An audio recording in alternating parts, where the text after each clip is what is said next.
On this episode of Tabletop Continuum, make a stealth roll with advantage to hop on the wagon and listen in to the budding story of our Dungeons & Dragons campaign. Ankor joins Lita's Bountyfolk team as they are tasked to an Ikrai Commonwealth port town for info on possible divine vestiges, but get distracted from fears in the forest. As anchors away.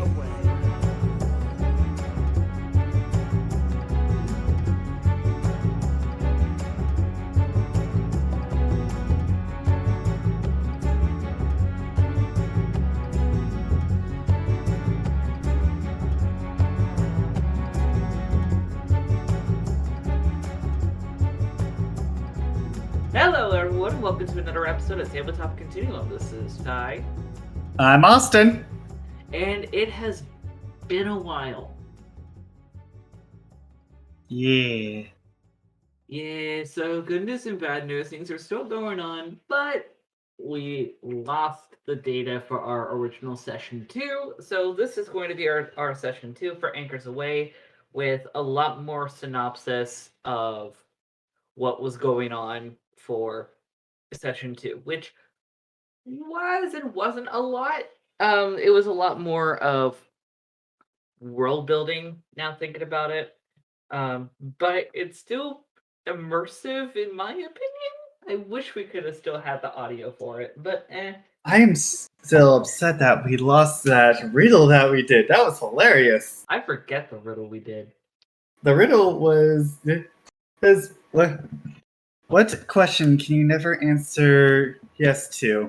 And I was like, are you dead? I was miffed because I had an answer in mind, but then you went that, and I'm like, fuck you. Sorry. Anyway, shall we get to where last we left off? Absolutely. Okay, this is going to be a little long. So, not a problem. Where last you left off. Your past days have been bittersweet, restless, and a bit overwhelming with a lot of what-ifs. The reality of your decisions until the moment settle in as you attempt to comprehend changes you have instigated and have to force yourself to work with. For one, you disavowed your home, technically multiple homes. Were welcomed in another, but now you choose to live in none. Even in the pseudo-nomadic form that is Postal Karma, your party, you feel unsure to stick around. There's even some whose company you're unsure were truly there for yours. Those that you're unsure you can bear to be around for much longer, and as such, with blessing from Lord and Lady Americ, you set to complete an initiation into the Bountyfolk alone. Granted the task of proving your wits to a goblin village while presenting alliance for the guild to the goblins. Through the night, you guarded Cain Footland's home and his people from Krethics, but your reward is a blur. Coming to, you hear the clamor of late-night supper, a large fire in the epicenter of the village you've been guarding, and you've been stripped of your chestplate and pauldrons as you now lay on softened ground with a simple, thin equivalent of a mattress below you. Good day rushed to you and tended to your wounds as everyone celebrated you, while at the same time giving little notice to the change of perspective and reality that you've been given, as a branding on your breast is now a constant reminder of something that you don't fully know, this weird purpose that seems to have been blessed by your patron, Demier. King Footlet and the goblins took the alliance from the Bountyfolk, giving you a paper in return to more kind of solidify their collaboration. Returning back to the guild, you are given a signet ring with the Bountyfolk symbol as commemoration and solidification as you are part of the guild, should you choose to stay. Furthermore, you're given much respect as you give away a dagger to allow Lauren and Lady Mary to make what's known as a living banner tethered to your being, as it now flies adjacent to a living banner dedicated to the White Prize. But now, for your first true quest under the guild, you need a team. Being given a location, Fort Water Hut, and a bounty of rumors therein, such as the fated pot that Demier himself used to invigorate his siblings during the Cosmic War, possibly being somewhere there, you team up with your beloved fairy friend Lita from when you first arrived in the guild and her teammates, a half-elf named Lucille Galperio, and a vaguely haughty but curious demeanor, and a very pale, young, closed-off woman named Oricareta Del Hilye. Now, it's time for you all to pick a name for your quartet. Pick a way to move through the continent and be on your way to adventure in Port Water Hut. So,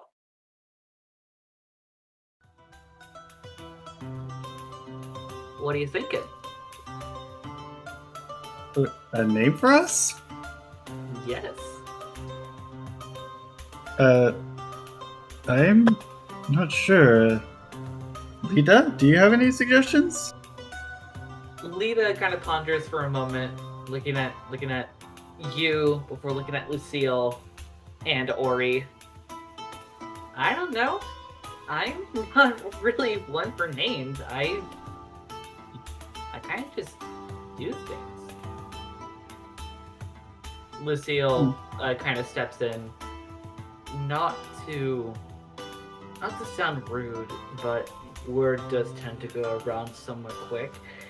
You can thank a certain bard for that, but weren't you the one who dubbed Postal Karma? Why don't you give a name for us as well? Ankor just kind of sits there for a moment thinking, but as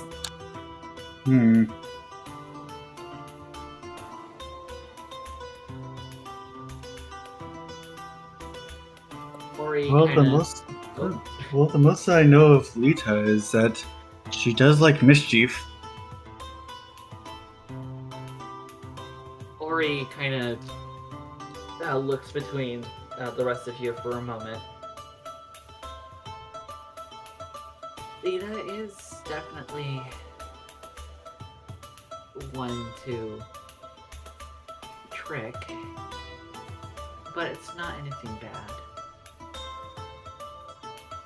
Also, hi. Sorry? She...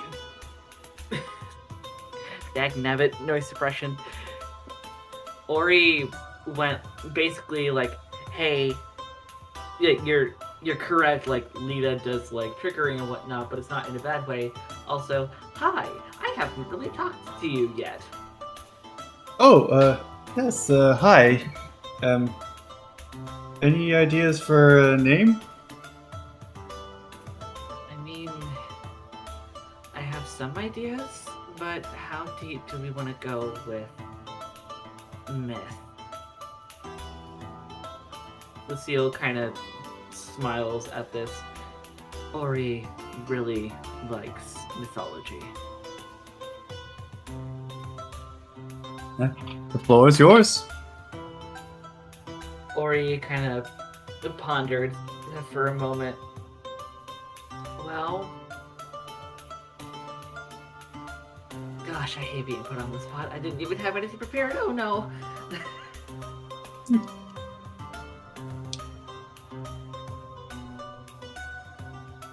Let's think about it on the road. I think that's a better idea. If I get to know tell everyone better. I might be able to come up with a name. Yeah.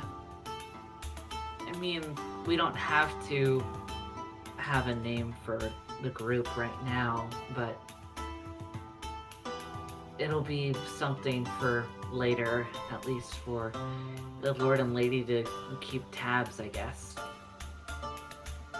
Yeah. We never really thought of a name for ourselves because, well, we've only been in 2 other quests together before you joined in.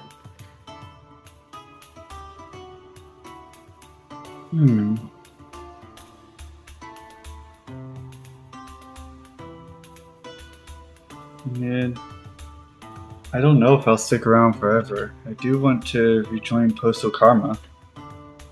Yeah, totally understandable. Just since you're here, it would make sense to have you part of the effort of making the name, yeah? Yeah. Lucio kind of pops in. I don't mean to rush us, but we should try to find our preferred means of transportation before we head over to Port Waterhut. It is quite a bit of a ways. Oh, right. Sorry. And Ankor just kind of stands up awkwardly and looks around like, where do we go again? There are stables. I do know that your friend's rather large wolves were tended to there. There should also be horses and other creatures that can maybe help us drag a carriage or 2. Well, we don't need 2, but you get what I mean.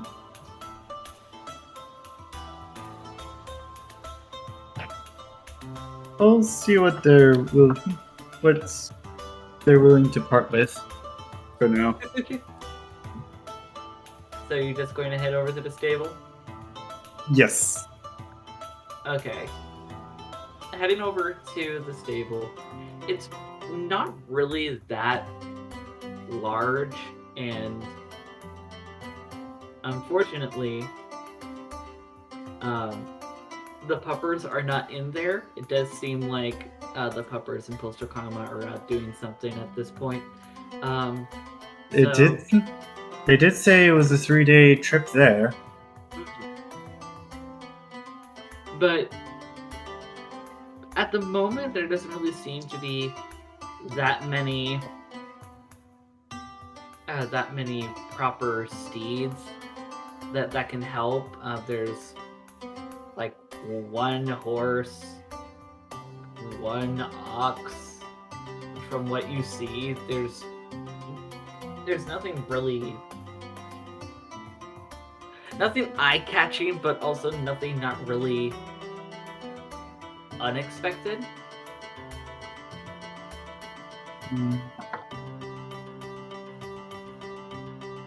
At most, we just have a steed for us to rest our feet while we ride. Thing is, though, with 1 horse, unless you had some sort of wagon or carriage for it to pull, you're only going to be able to have like 1, maybe 2 people on the horse. 3 if we count Lita resting on the shoulder. Yeah, but then you're always going to have 1 person who has to walk. That's true.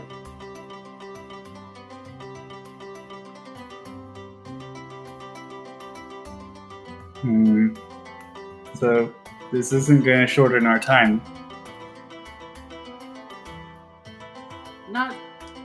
Still having a steed will shorten your time a little bit. They're pretty decent bit, but yeah, if you didn't have a steed, it's going to take double the amount of time for you to get to Fort Waterhut than what it took you to get to King Footlin's village. But if you have the steed, your time will be cut roughly by half. Alright, so we'll just need to have a look at the steeds and choose a proper one.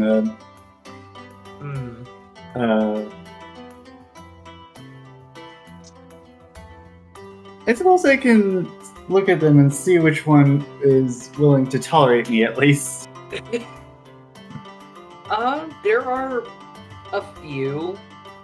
There are a few horses. One of them, best I can describe them, is kind of spotty, kind of a white and brown, with rather large spotches, with their mane and tail being a bit of a darker brown. There is another one that is pure black, and then another one that is pure gray. I want to extend a hand to the splotchy one. Okay. The spotchy one kind of looks at you for a moment, ponders, before kind of leans forward, starts trying to sniff your hand. So you're trying to go after Jessie, yeah? As you hear the stable head just kind of pop out in the middle of nowhere, about your height, dragonborn, with kind of terracotta colored scales, with kind of a slightly leaner frame than what you would expect from a dragonborn. Bit of a pixie cut. Their horns kind of short and nubby, like really small spectacles, and in a rather sullied outfit, showing that they've been working a pretty decent bit in the stables today already. They scared me, but I like them already.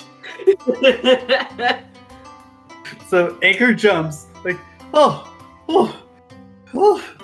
you scared me. Oh my gosh. Sorry about that. That happens a lot. It's fine. It just shows how agile you are. Oh my goodness. Well, you gotta be agile when you're taking care of these puppies. I suppose so. Sometimes literally. Oh yeah! You're the one that came with that one party with the giant wolves. Yeah, well, I'm taking a break from them because I'm not feeling too confident in my abilities for them.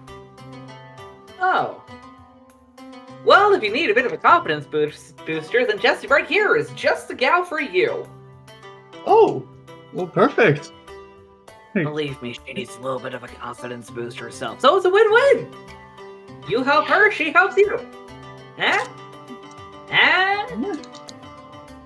I extend a hand to pet her head.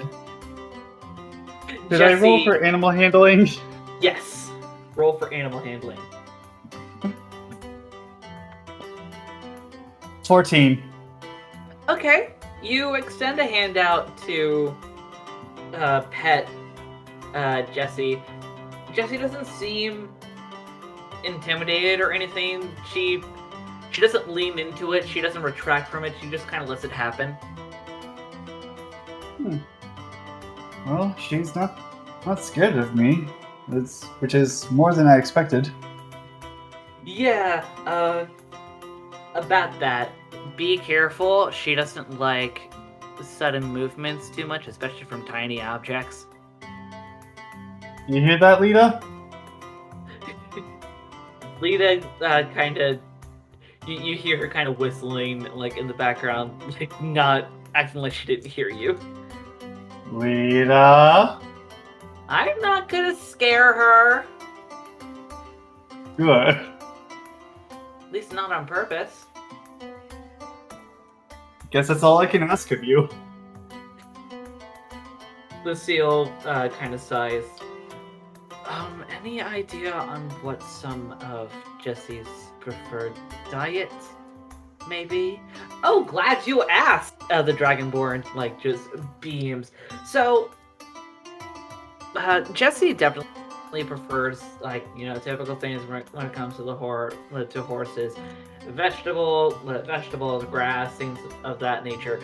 But she also likes sweet things. So if you have any sweet and crunchy, not super crunchy, kind of fruits or anything, nothing citrus, she will be your gal for life. Like apples? Yeah, though I don't think apples are that common here on the archipelago. Those are often an import. Okay. Do I have anything of the sort? You know what? I'm gonna have you roll. Actually, what will I have you roll to check your own belongings? Investigation? Sure. Yeah, investigation to check your own belongings. See what's in your rations. Dirty 20. Dirty 20? Yes. There are more. There are fruits that are of a similar texture to apples, but they're not apples, they are pears. That'll work for me. I'll grab one and hold it out to Jessie. Jessie kind of leans forward, takes a bit of a sniff before, looking at you, Ankor, again. Roll me insight. Alright. And there goes my die. Alright, let's see what I do. Oh, and I have a +4, which makes another dirty 20. Okay. Jessie seems curious, but also a little bit intimidated. This does seem to be a lot of people in one pretty tiny space. Okay, I'll have it for you later. I think we may need to give her some space. Okay, not a problem. Yeah, Jessie really loves the outdoors, and she loves to be at work. So, I can give you guys a bit of a small wagon that she can pull, give you guys a place to sleep during the night for about 20 silver. That would be 2 gold, so really not too much. It could be able to hold a little bit of extra supplies in the bottom floor. Wouldn't be too deep, though. And if all 4 of you, 3, 4, the Dragonborn kind of looks around before Lita just gets right in his face. Oh, 4, yeah. Actually, as long as you keep tiny, Missy, all of you should be able to sleep in the wagon okay. You'll be a little bit tight, but it'll be okay. And plus I have a tent.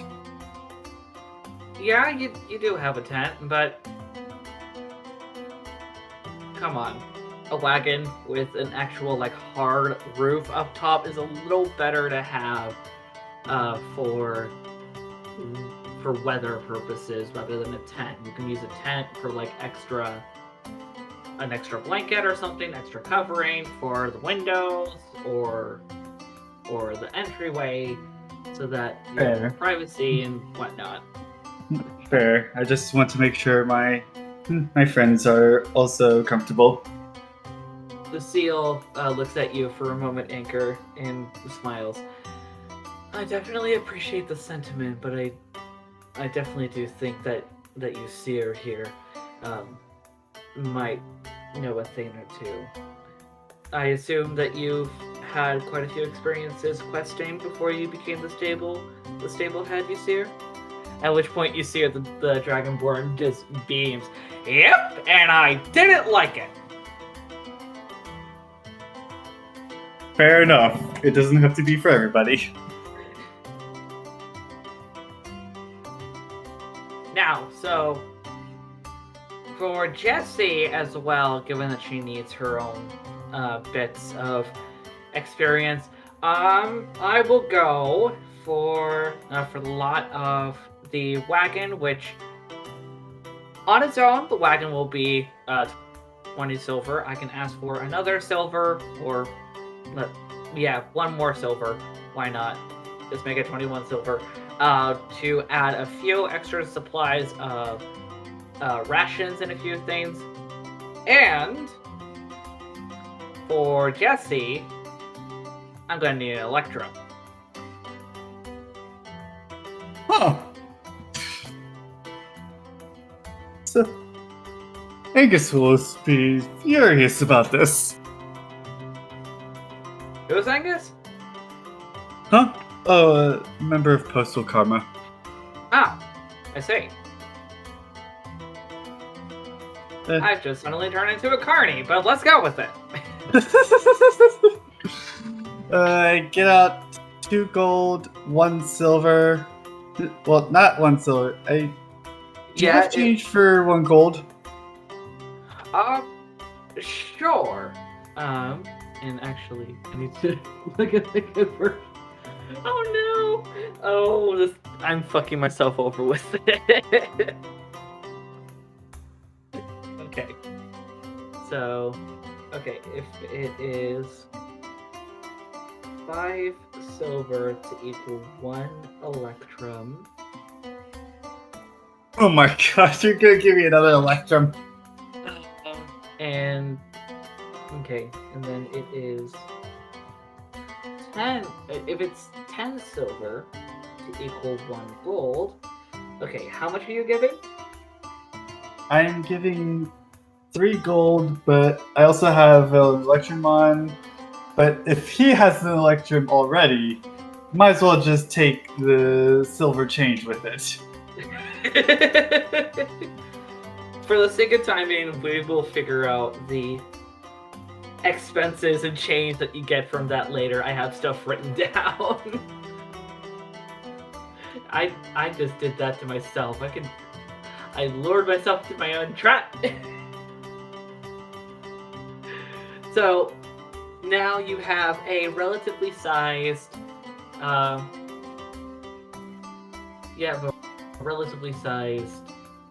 wagon. You have Jessie, and you've been given about, I would say, 2 more weeks worth of rations for the 4 of you, which, more so given Lita's size, more equates to a week and like a day, considering her makes her not eat as much. But hey, that's a bit of a pro. Nice. But yeah, so you have your cart, you have Jessie. Are you heading over to the to Fort Water Hut, or is there anything else that you were planning on doing? I don't have any other plans. So you begin to make your way with the rest of your party out of the Bountyfolk, and finally heading your way over to Fort Water Hut. You're having to pass King Footland's village. Do you remember roughly how long it took for you to get over to Footland last time? The Goblin Village? Yeah. About 11 hours? Okay. And with what I said earlier, your time is going to be cut by half, given how things have been. And with Jessie, your timing is being your time is being halved, so it's going to now take you only 11 hours to get to Port Waterhut, which cool. Unfortunately, you have to go through a pretty decent bit of woods. That's fine.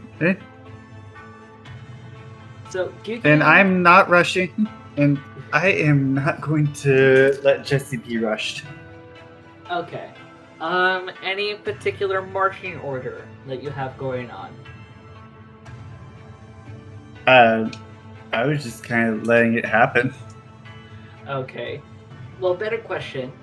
Since you are kind of on the move right now, and you're going towards something, would you be actively trying to look around?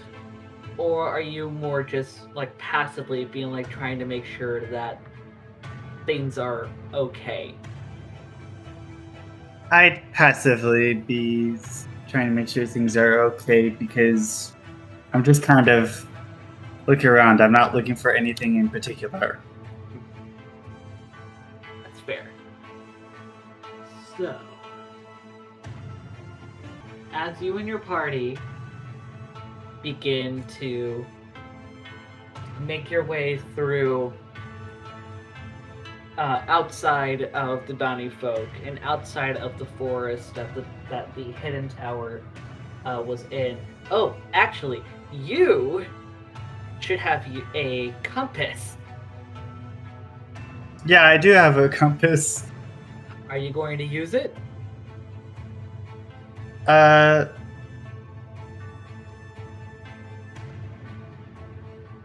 Where are we going again? You're going to Port Waterhut. And do we know where Port Waterhut is?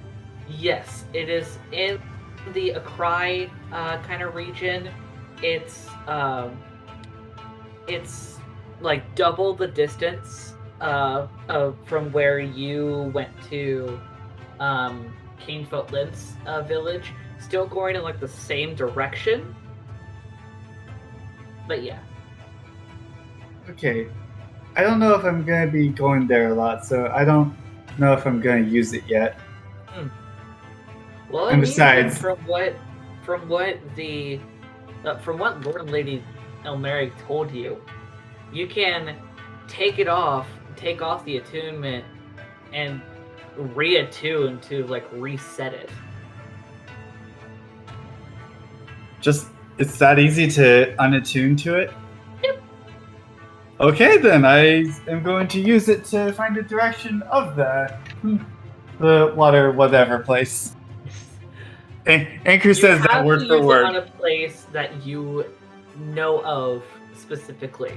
So really, the only places that you could set it to make a beacon that you can see is either Kingfootlin's village, the Bountyfolk, or Maelagvanisha, or the Highland Smithshire, or the White Prize.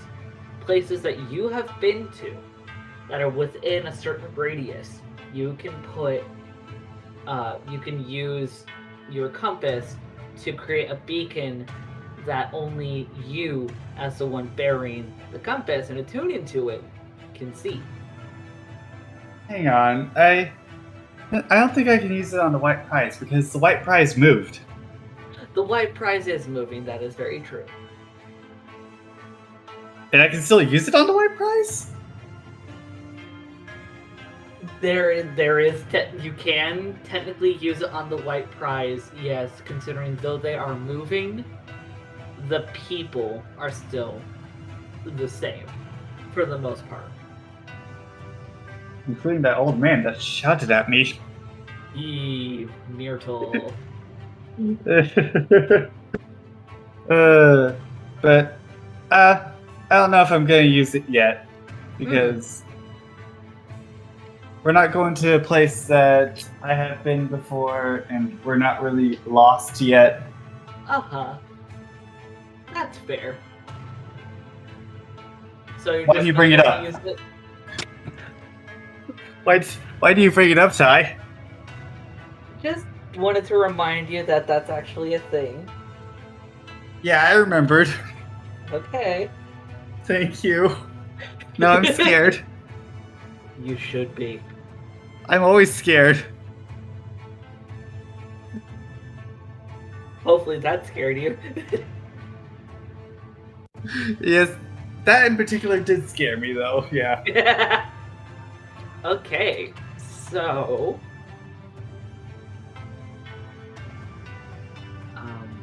You were having me roll for something? now I am rolling something super quick because okay. So you and your party continue to go through the brush. I want you, and for yourself and for Lita, to roll me perception. Perception. Alright. Let's see. For And I'm going to Ankor. roll for Ori and Lucille. Ankor got an 18. And Lita. Perception plus 3. Alright. Lita got a 14. Okay, and Ori and Lucille did not do so hot. So you said 18 and 14? Yep. 18 for Okay. Ankor, 14 for Lita. Okay. For Lita, well, technically for the both of you, for both characters, but I'm saying this for kind of a general sense. You hear a very subtle, unsettling kind of rustling in the trees and the brush that are surrounding you. You, though, Ankor, are able to also hear not the normal nature pitter-patter of like animals or the fluttering of birds. These are feet. There is something that is not that there is something humanoid out there. Alright, I am going to whisper to Lita because she has a longbow. And do I know the exact direction that the feet are coming from?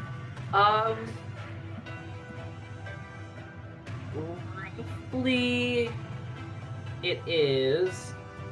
So with what you're seeing with Roll20, you can roughly guess that it is here-ish.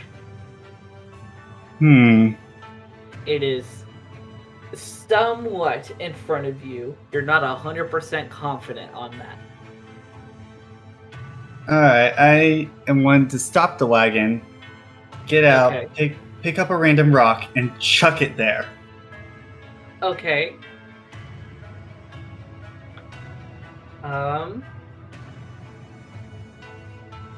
Let's see.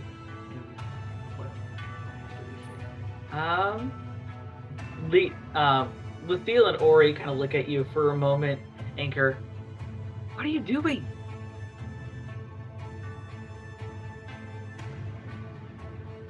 I know you're out there. What is out there? That.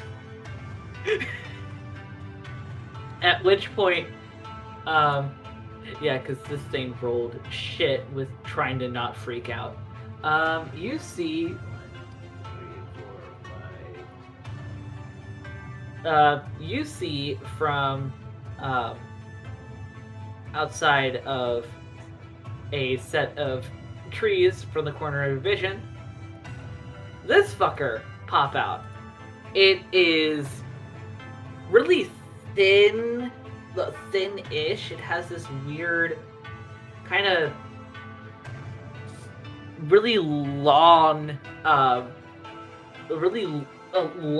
almost looks like an arm that is melting off itself. It's also its body is covered in fat, so many grains of skin, and yet it's one arm seems to be melting off, trailing behind it.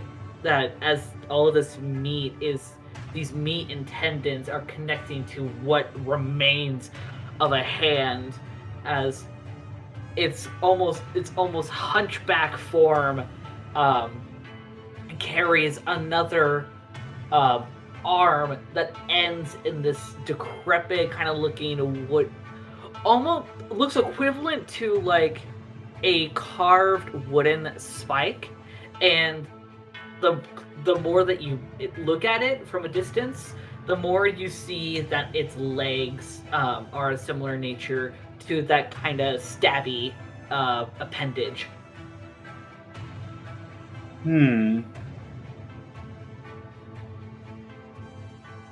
I am going to... I think I'm going to cast Thunderous Smite on my sword, just to have it in the realm still. Okay. Wait, no. I'm going to cast Detect Good and Evil. Evil and Good. Okay. Final answer. Okay. It is definitely an evil entity.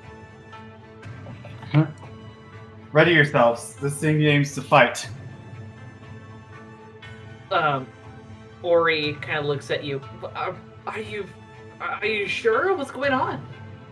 I casted Detect Evil and Good, and this thing is definitely evil. But how can you... Lucille kind of looks at Ori for a moment. No time to explain. We just need to focus on this, get out of here, and get going over to Water Hut. Maybe you can... Ori, figure out what this entity is. When we're done, we'll figure things out from there. Lita! Yeah? Fuck shit up. Roll me initiative. Alright, for Ankor's initiative, it's a 2. You rolled a 2? I rolled a 2 for Ankor's initiative. Okay. Roll me Lita's. I'll roll for Lucille, Ori, and this fucker. Alright. For Lita's? Also, wait, what's your... Did you add your initiative mod? Of course I added my initiative mod. My initiative mod is 0. Oh no.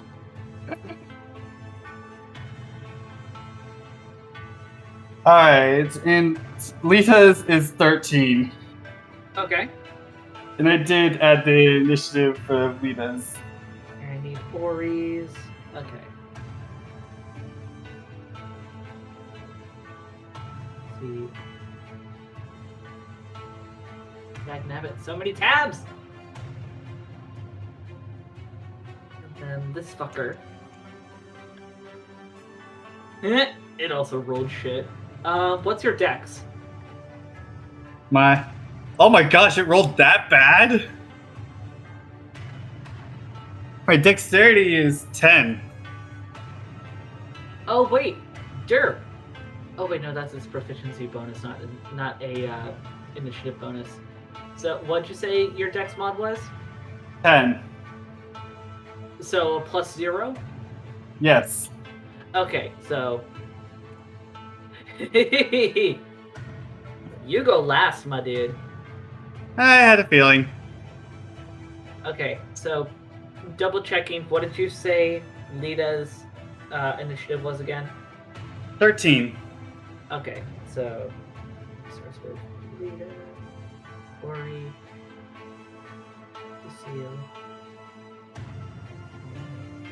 and Anchor. Okay, so it is Lita's turn. She is top of the round.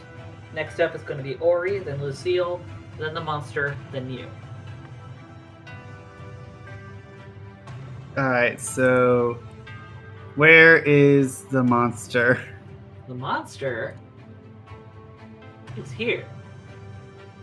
So So let's use the snap to center.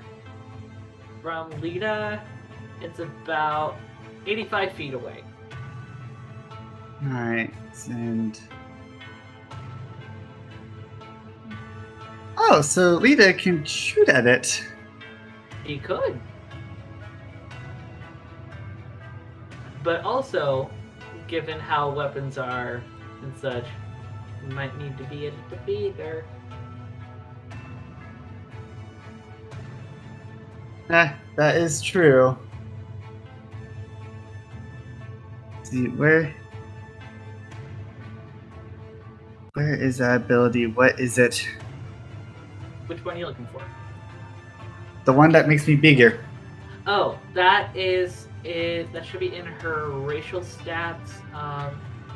Unfortunately, you're gonna have to do it manually because D&D is being a butt. You have 2 charges. Alright. Gonna use it to be about the party size. Okay, so medium. Yep. Okay. So you're gonna have to keep in mind how this affects your stats, because unfortunately, her changing to a medium size does affect things. It does. Let's see. So let's see. Her strength is going to be a +1, but her dexterity is a -2. So that is going to affect a lot of rolls in the future when you keep, Alright, you keep this form. So strength is a +0 and dexterity is a +2. Uh-huh.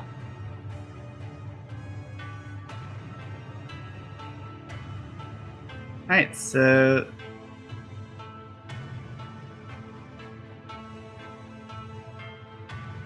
Oh, also I remind am me, going- what's your max HP? my max HP Yes, is 53. 53. Okay, good. Just setting that up for the initiative, counter. Alright. Alright. And actually, you know what? Let's change some music.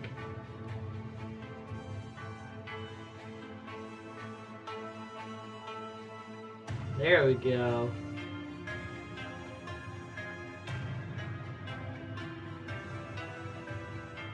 Alright. Now I'm going to use my long bow. Okay. Alright, if you're doing that for Lita, roll to hit. And is hit affected if I'm medium size? No, hit is not affected. Alright. Because it is your... Well, actually, let me double check, because with her being a...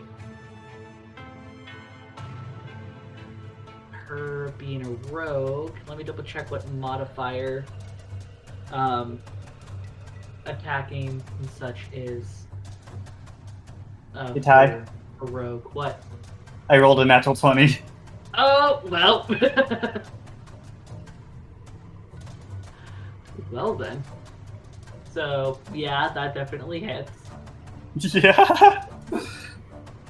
So whatever is, whatever dice that it says that you have to roll for her longbow. Okay, so originally it's 1d8 plus 3, roll 2d8. Alright.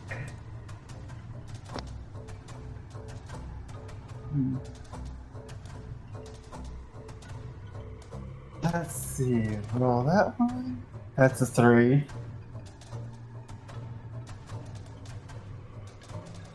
Alright, and that's a 5. Ooh, 8. 11 points of damage. dang, okay. Fuck, oh no, I accidentally clicked out the initiative. You- No! You fool! You messed with the natural. I got it. So, what was it, 11 points? Yes. Okay. So Lita goes to use her bow. The arrow shoots, like, goes off, and it jams into, this creature, at the really, like, spindly, arm. It sinks into the spot that's, like, right in between the junction of the shoulder and the torso. And it's not happy, but it doesn't look like, it was hurt too much from that. All right. And I am going to see if I can sneak around the trees to see if I can get a better look. What's the movement of Lita? So, is my walking speed up as? Yeah, your walking speed has changed. So now with you being medium-sized, you can go 30 feet. All right. In that case, I'm going to try and sneak around. Let's see, how do I tell distance? Click on the kind of protractor ruler thingy. All right. Yeah, circle with the ruler, and then click and drag. There we go. All right. I want to get to right here. Try to sneak over here. Okay, you should be able to move her character. All right. There you go. Okay. So Ori, yeah, it's now Ori's go. Now it's going to be Lucille's afterward. So Ori, looking at this whole situation, a little timidly decides to 1, 2, 3, 4, 5, 6. Use her full movement to do that. Yep, she is within range. So then she is going to attempt to cast a spell, see if it hits. Just double check.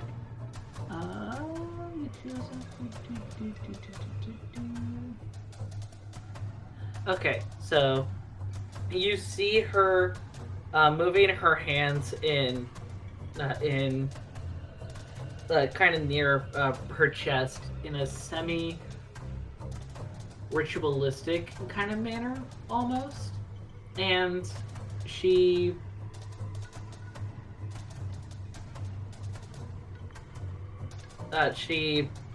see what looks to be like a giant ball of lightning, so almost like purplish lightning, form into her hand as she casts Chromatic Orb on the creature. Let's see if it hits. That was cocked. That was also cocked. This is a very tiny dice tray. Let me pull my bigger dice tray. That was also cocked. Goodness gracious. That did not hit, unfortunately.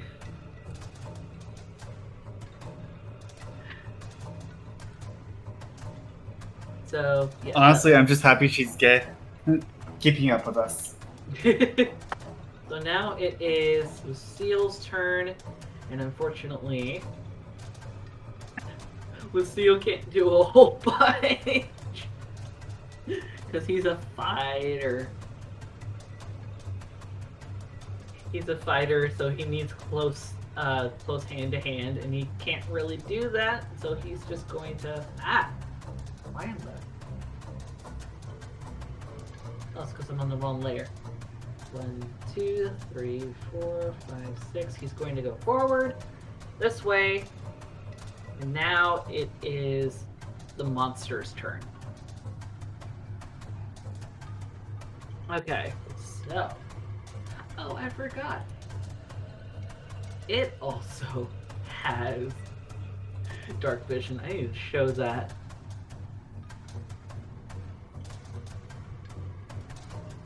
Yeah, this thing is intimidating. It is free. I can't even see it on my screen because it's not within view of me. Oh, you do now. Oh. Because, let's see. 1, 2, 3, 4, 5, 6. Let's see, what else I can do? So yeah, it's moving, it's trying to get closer over towards you. Unfortunately, it's too far away for me to be able to do anything, so it's your go. Alright, I am going to... Hang on. I need to check something real quick. Okay. Okay, perfect. I am going to... Let's see. I'm going to cast Sanctuary on Ori here. Okay, are you close enough for it? Just 30 feet away. Okay. Okay, so you have cast Sanctuary on Ori. Remind me what that does? You ward a creature within range against attack. Until the spell ends, any creature who targets the warded creature will, as an attack or a harmful spell, must first make a Wisdom saving throw. On a failed save, the creature must choose a new target or lose the attack or spell. This spell doesn't protect the warded creature from area effects, such as explosions of a fireball. Okay. Well, okay. Is that all you can do? Because you still have your movement. That's true. I am going to move her right here. And that's about all I can do. You can do one more square, dude. I can? Yeah, because you were here. 5, Oh, yeah. 10, Yeah. 15, 20, 25, 30. Okay, so now back to the top of the round, it is Lita. Alright. So she is going to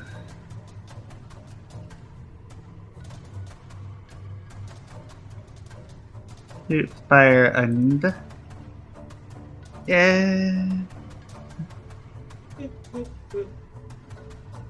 let's see.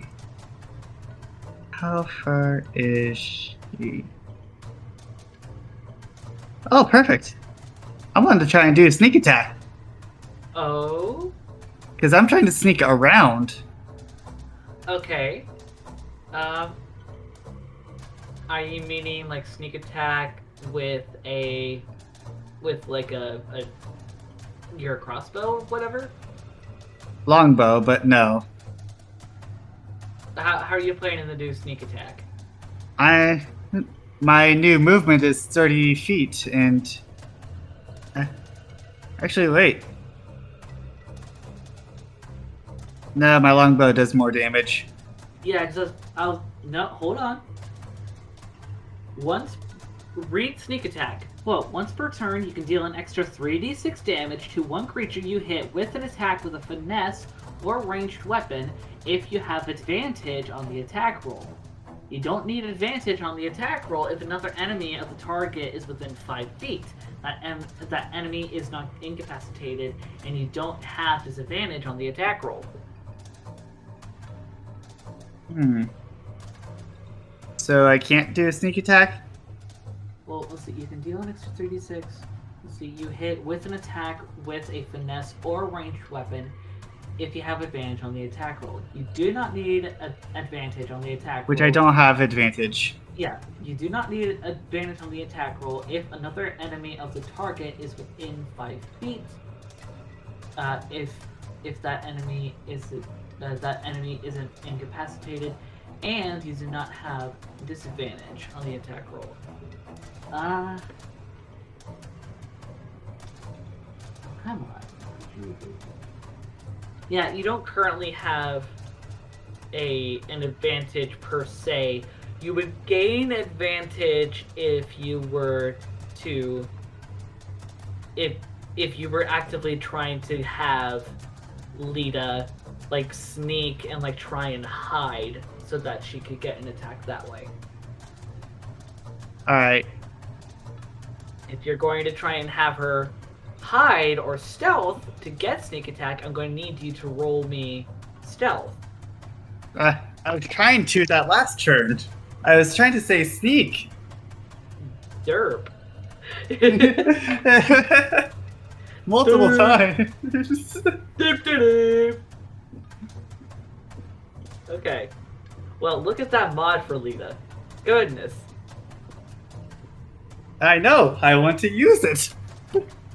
Well, then use it. What'd you roll? I rolled a 6, which makes it a 15. Okay. Let me check this creature's passive perception.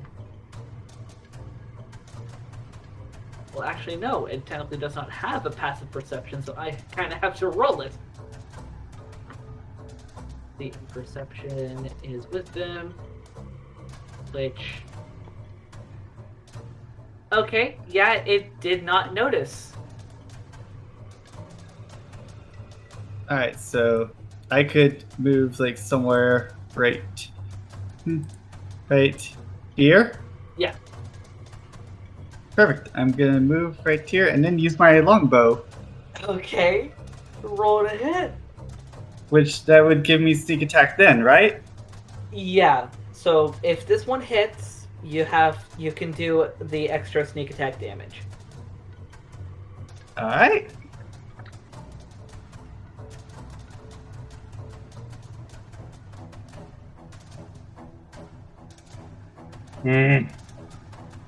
What, 10. 10? Yeah, that misses. Dang it. All of this build up of like, yes, I want to sneak and you haven't listened to me for nothing. Alright, so Ori, a little intimidated, is going to try and do another chromatic orb. This time you see her conjuring this like really disgusting kind of bright greenish kind of energy. It's like bright neon green. It's acid. It's a fucking acid ball that she's making in her hand that she's lunging at this creature. And unfortunately, that also misses. You're doing great, Ori. I'm trying.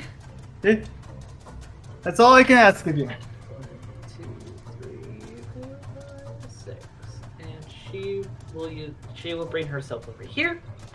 Okay, now it is Lucille's turn. He's going to 1, 2, 3, 4. Just gonna go straight for it. He's going to use a giant ass halberd to get a good slashy slash. Ankor was trying to be genuine, by the way. And that misses. I am not rolling well today. Wait. Wow. We are just not on our A game today. No, we are not. So, okay, he still has like 2 bits of movement left, so he's going to go here. Now it is the monster's turn, and now the monster is going to attempt to grapple Lucille. Oh no.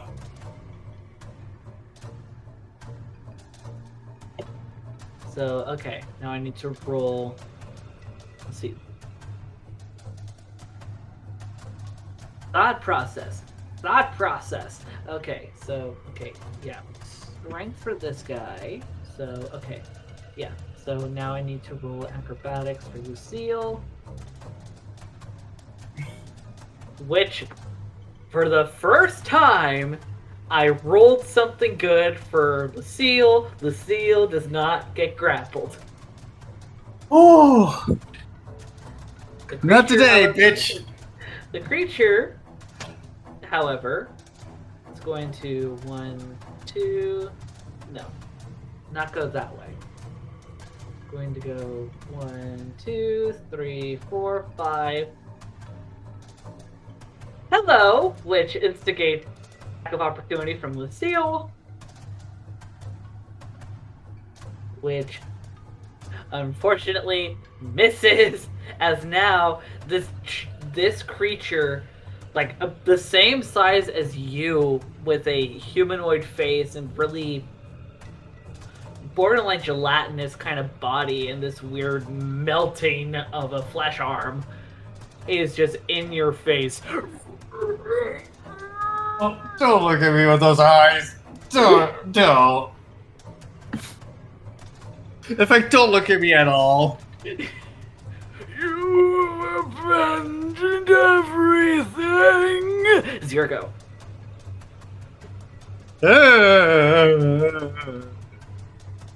I know, but hey.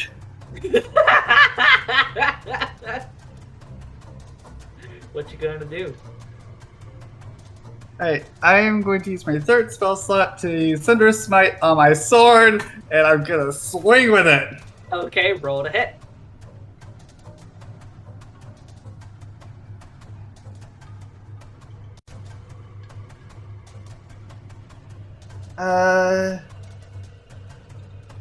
Does the 13 hit? Nope. Fuck!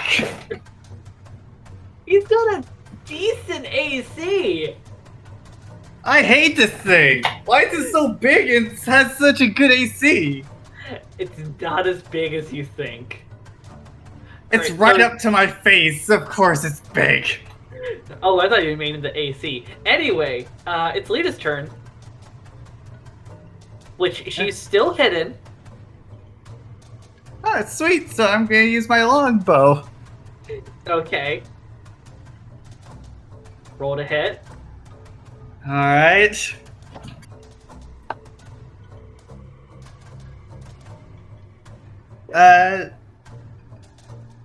Dirty 20. Hits! Nice. And since you were still in the brush, you do get sneak attack. Sweet. So 1d8 plus 3 and And then 3d6s. Sweet. Alright, so doing the 1d8. 5 for that. Okay.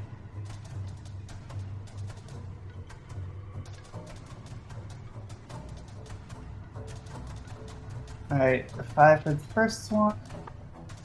5 for the second one. We get 10. 16 for the sneak attack. Okay, so 5 plus 16, 21 points of damage. Woo! You see, Lita, like from the brush, just takes another shot.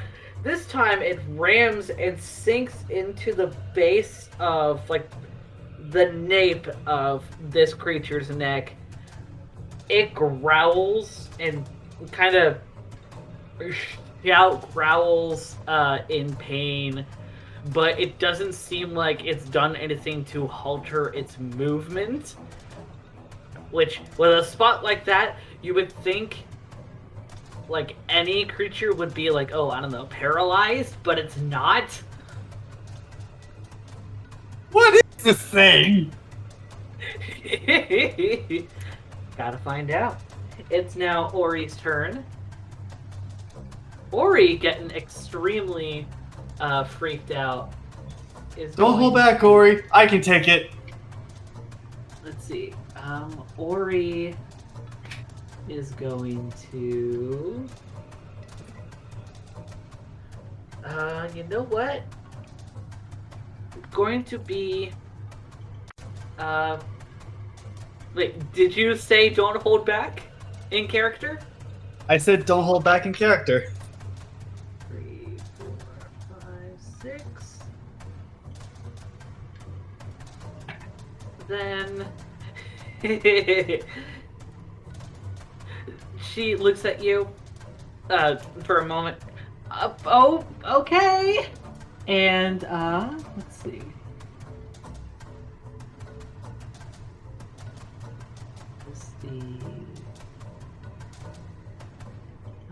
Okay, there it is. And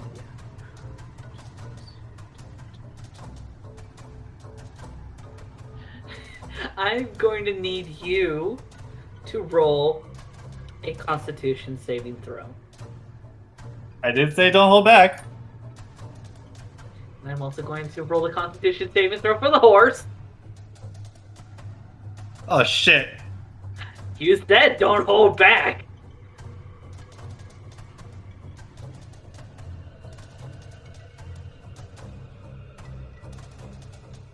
The horse is safe.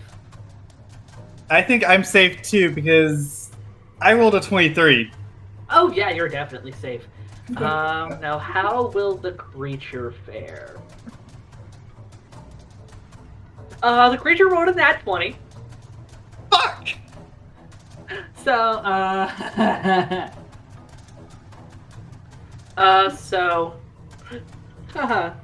good news and bad news. You did say that you did save, but you still have to take half damage. Fuck! On a 3rd level shatter spell. Okay, so how... just give it to me straight, dog. How bad is it? 3, 4, 5, 6, 7, 8, 9. Halves will be 5. Yeah. No, I'm gonna bring it down. 4 points of damage. You sure? 4 points. Yeah, because 4.5, and you always take off the 0.5 when it comes to stuff like this. So yeah, 4 points of damage because it's halved. So that means, unfortunately, Jessie is freaked the fuck out, and both you and Jessie are feel a surge of electricity just rushing through you. Unfortunately, the electricity that goes through Jessie causes quite a bit of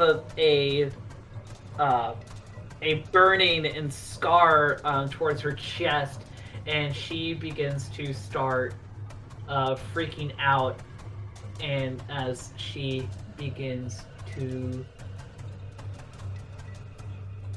take the wagon and starts rushing over this way. Oh no!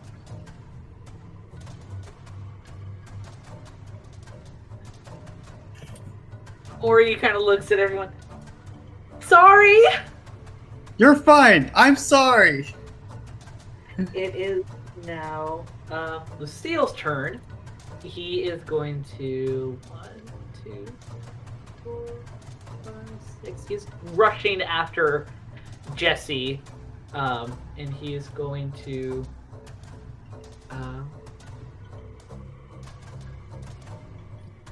let's see, what else can he do? He is going to use his action surge to kind of rush over to Jessie, kind of get in front of her and try and soothe her. Little too far away for you to be able to hear, but he's going. I need to roll animal handling for him, which was a nat 1.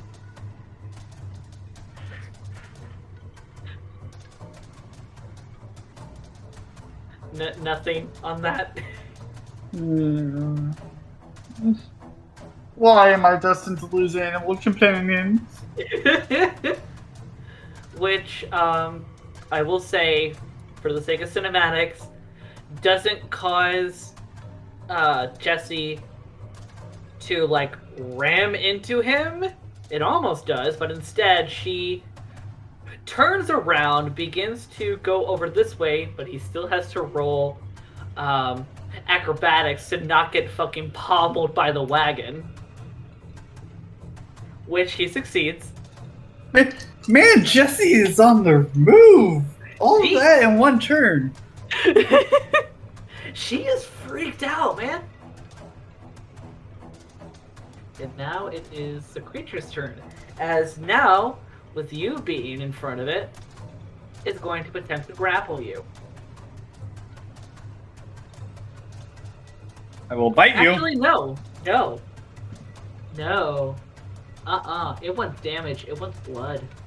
So, it's going to go for like a physical attack using its pointy arm and going to do a little bit of a stabby stab. That is a nat 20! Good, because I'm immune. Because of your fucking mithril! Damn it! So it goes to shove its pointy arm straight into a weak spot of the armor at your side, but as soon somehow the force, the inertia that it has and momentum when it goes to strike actually almost seems to make the mithril and the armor kind of come together and almost like you know that one kind of material to where when you punch it super hard it's solid, but when you go slow in it, it acts like a liquid? Yeah. It's like that. When it goes, like when it tries to hit you like super fast, like everything in your armor just tightens up, and it it actually causes a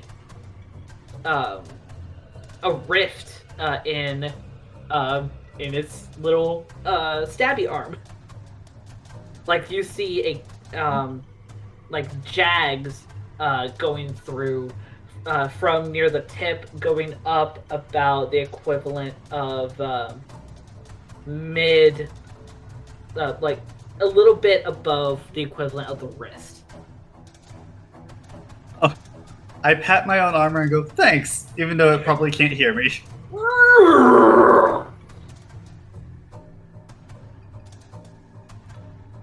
Bird stole it.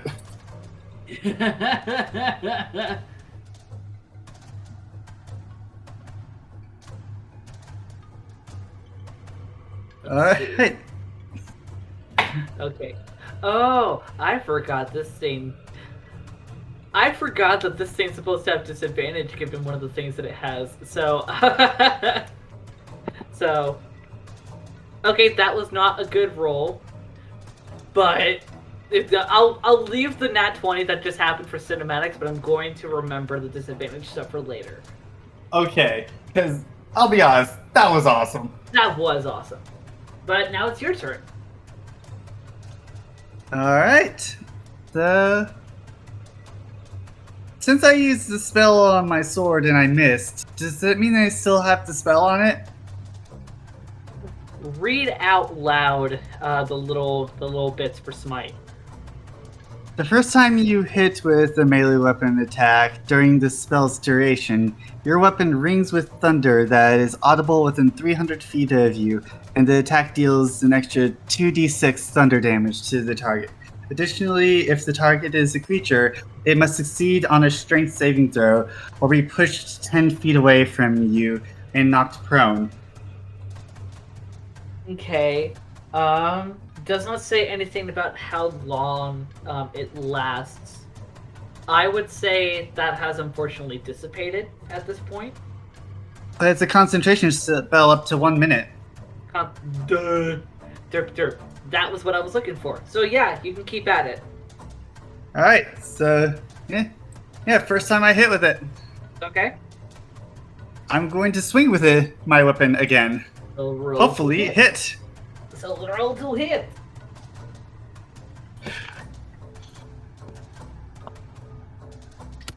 Uh, 16. Miss.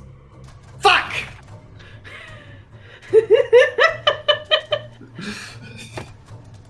You've been trying so damn hard. Oh, to wait, keep wait, getting wait. Sorry. 16. I had a 3 instead of a 6.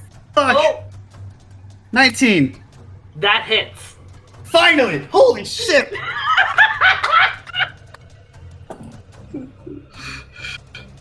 I'm sorry for all the swearing, Kirk. This is very exciting. So, yeah. How many attacks do you have per action, by the way? I have 2 attacks per action.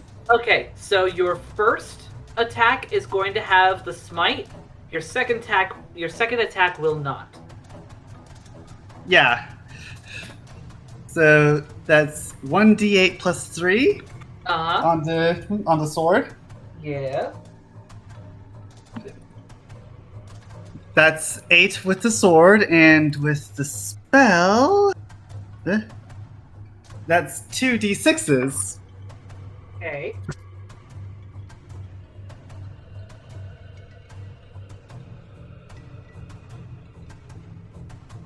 That's 9 with the spell. 9 with the spell? Yep. Okay, 9 so and 17 points of damage. yep. And You're also sorry. has to roll a strength. Has to roll a strength save if it's a creature. Yes. What does it mean by creature? What does it mean by creature?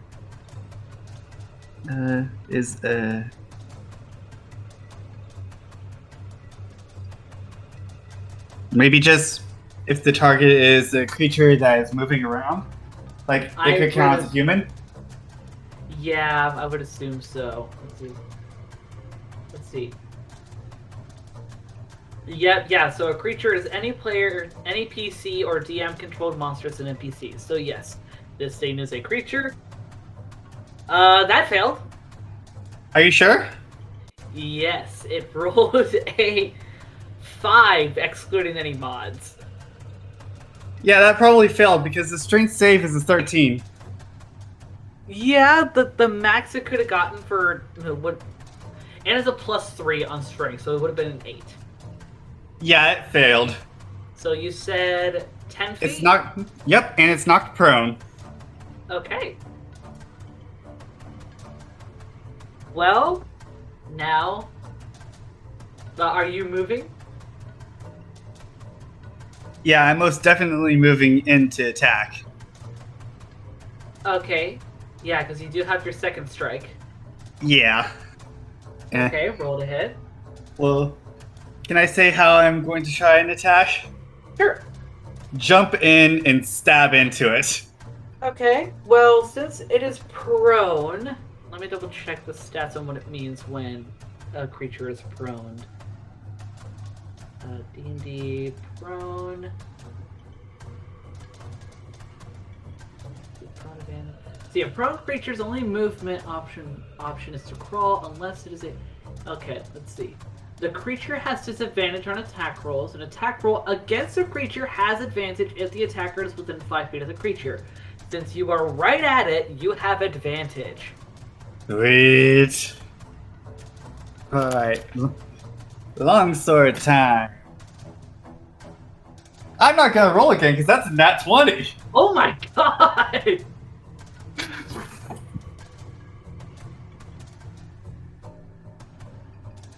I mean, you could roll again for shits and giggles, see if you got another nat 20. Alright, let's see. I can't. Did I fucking call it? You fucking called it. I feel like I feel like I owed something for that shit.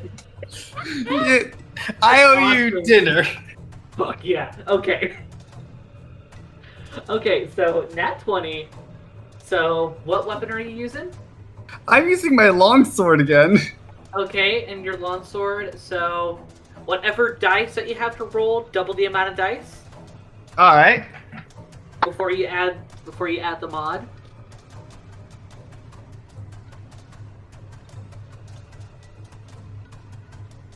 $12 total.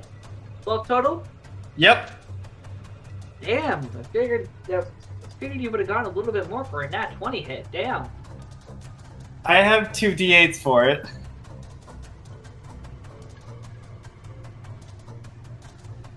That's fair. What was What was your mod? The mod for the damage Yeah. is without the nat. It's 1d8 plus 3. Okay. So it would have been 2d8 plus 3. Okay. A 4 and 5. Yeah.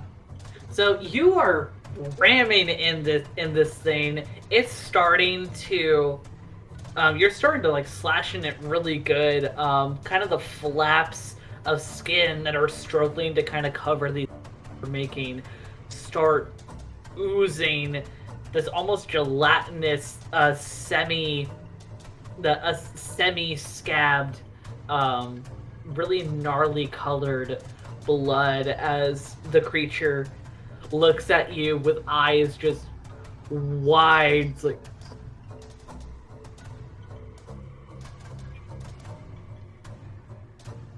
Just like, what, Ty? why do you abandon me is what it said.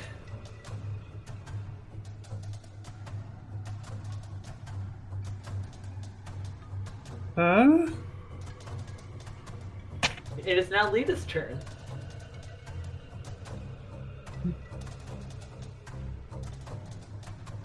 Alright, so I'm going to fire another arrow, I guess. Okay. Lita's just going to stay where she is?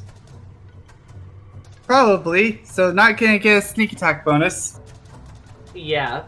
And also, it's a normal attack, no advantage, because she's not super close to this sort of creature. Yeah.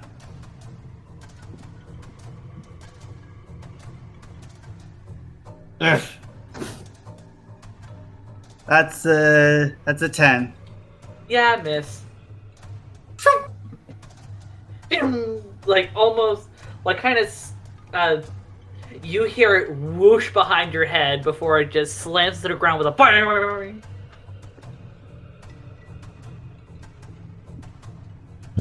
Alright, it's now Ori's turn.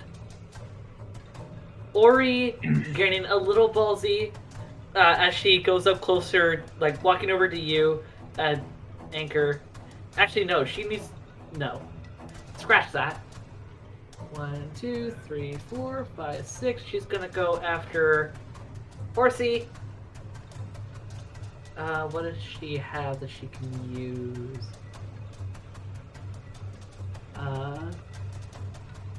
Let's see.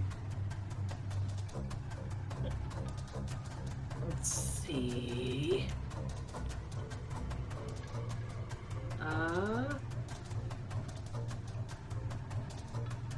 What can she use? She's going to cast a quick, a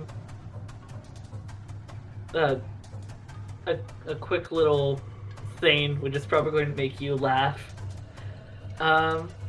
You suddenly see and hear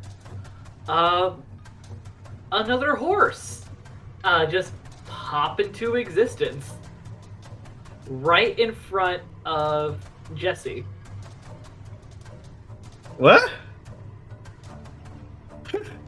And, like, frankly, you also see Ori, who's near there.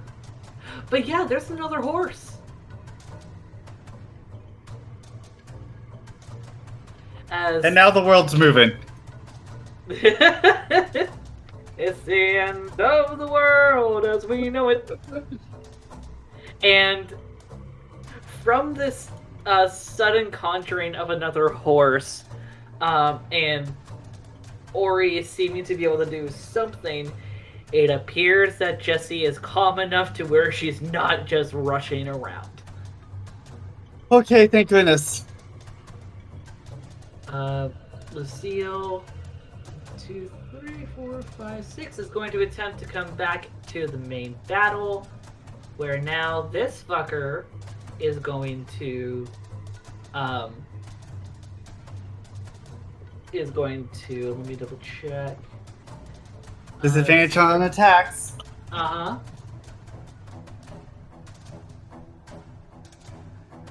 Let's see.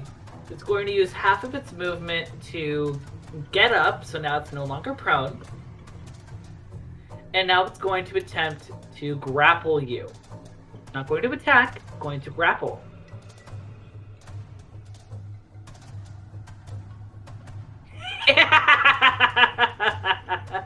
I don't like that. Huh? You need to roll me an acrobatics check.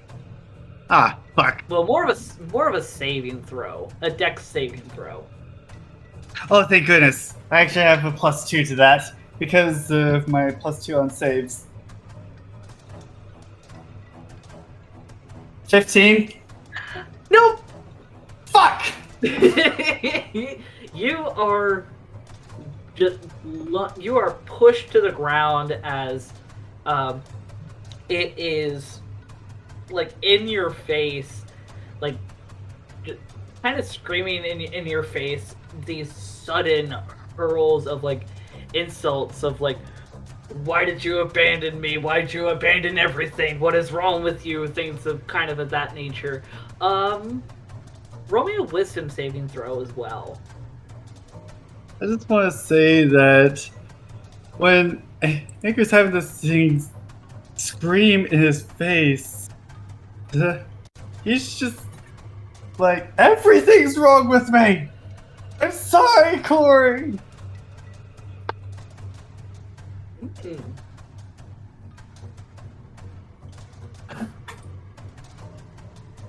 With 19. 19? Yeah. Okay. So, you only take half damage. Okay. You only take 10 points of psychic damage. That's half? That was half. If you failed, you would have taken 20. Fucking hell!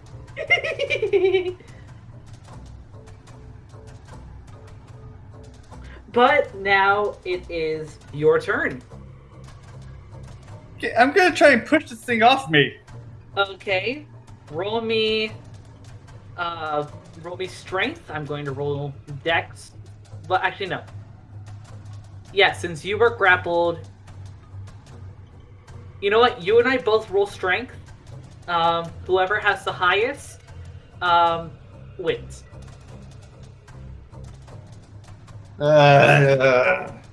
10. 11. Fuck! I can't do shit. So you are still grappled. Ori. Oh wait, no, it's now still Lita's. Lita's at the top. So what's Lita gonna do? Because this creature is screaming almost near nonsensical stuff in your face. You're grappled, kept on the ground.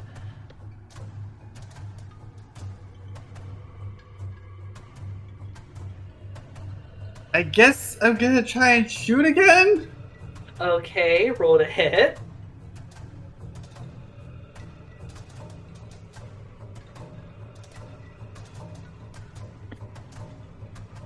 $15? Miss. Fuck! Starting to get an idea of what his AC might be? I think so, maybe it's 16? It is exactly no. I shouldn't say. Is Lita gonna be moving?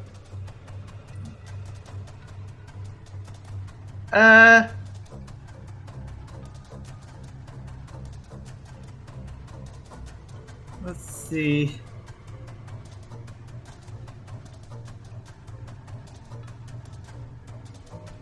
I guess I can have Lita move and try and pull the creature off of Ankor. Okay. Roll me strength, and I will roll dex for the creature as he's going to try and fight off Lita. 14. 6. So Lita has successfully pulled this hulking, bleeding mass off of you, and now I assume, yeah, because that's really the only thing that that can be done. So yeah, he is off of you. Lita, I assume, now is let go of the creature. So yeah, now all of y'all are in proximity of each other. So now it is Ori's turn. And let's see. With the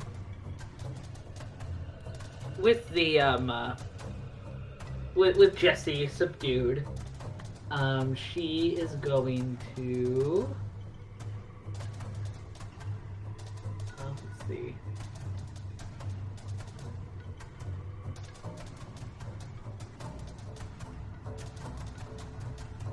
She is going to see how close she can get. 1, 2, 3, 4. No. 1, 2, 3, 4.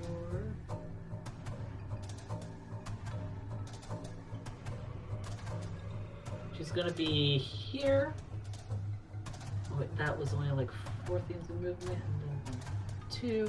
That gets her nice and close. So you see Ori come up, a sort of rage and also fear coming into like on her face as her eyes almost seem to shine like rubies as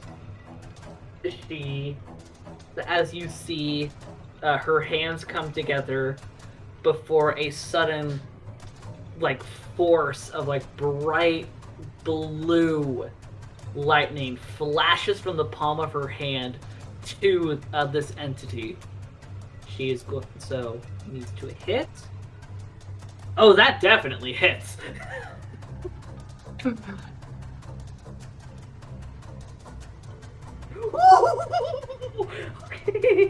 Okay. Is it dead? Oh my god! Did she kill it? No! But, okay, for the record, she's doing this at 3rd level, so she had 3d12s. I rolled 2 12s. Holy shit! Yeah! So this is a fucking powerful blow that just electrocutes this fucker. You see the smoke bellowing from it and from the look and smell of burning flesh on this thing as it writhes in pain. It is not looking good.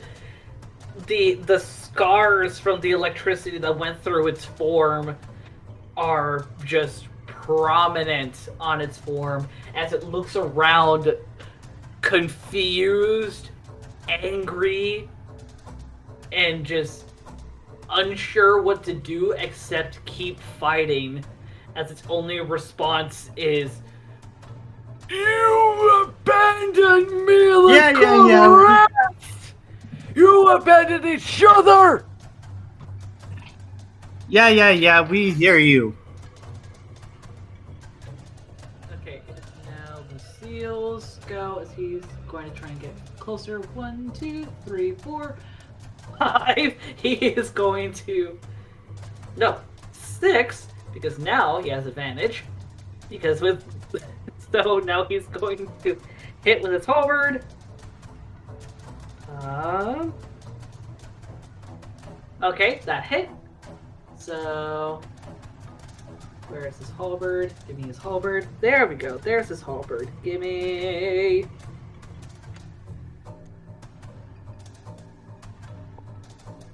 Okay, so... Ooh! This thing is right at the edge of Death's Door. It is not looking good. You see the oozing, like really thick, almost gelatinous blood slipping out of all these scars and breaks that you've made into its form. As it now goes to, out of sheer panic. Oh, I forgot a thing. What did you forget? I should have had you roll for certain things. any time that you started to turn in front of that near him. So I want you to roll me a wisdom saving throw for Ankor. Roll it, I'll only say 3 times, and I'll do the same for Lucille twice. That's a 10 on the first one. Okay. 19 on the second one. Okay. And 17 on the third one. Okay. So, you only take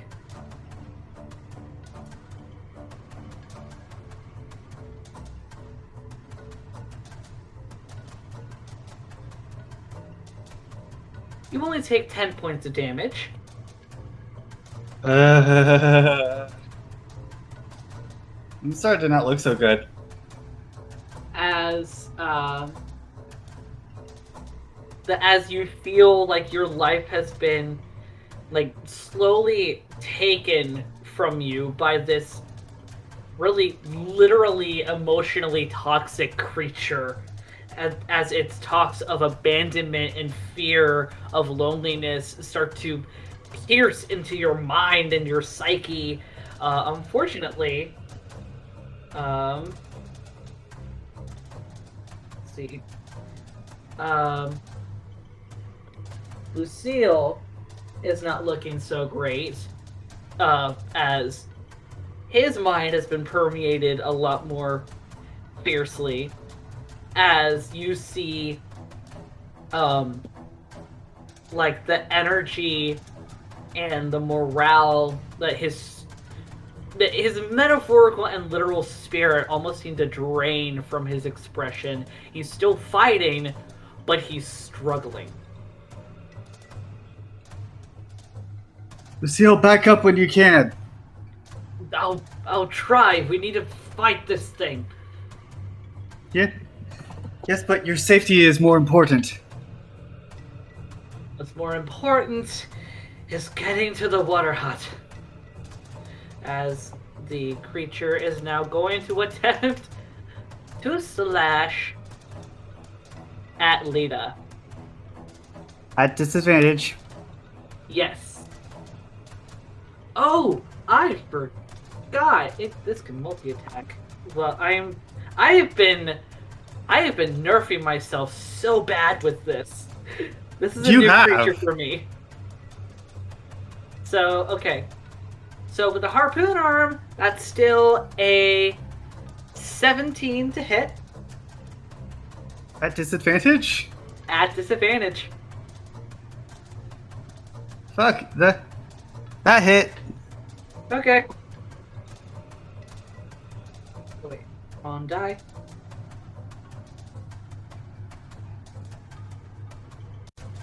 Seven plus 4 plus 5 plus 5 plus 3. That is 24 points of damage. Fucking hell! And now it is. I can't do damage on Lita because she's your character. Don't worry, I'm keeping track. Alright. And let's see. It's going to use its. Oh wait, no. It already technically used its action, so it can't really grapple. So. Let's see. And uses. Yeah, each creature grappled by the lonely. Yeah. It's not. No one is grappled, so it can't necessarily multi-attack per se. So. Yeah, it's now Lita's go.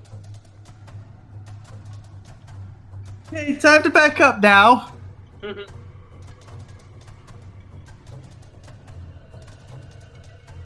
Thing is, if you back up, the Lonely's gonna get an attack of opportunity.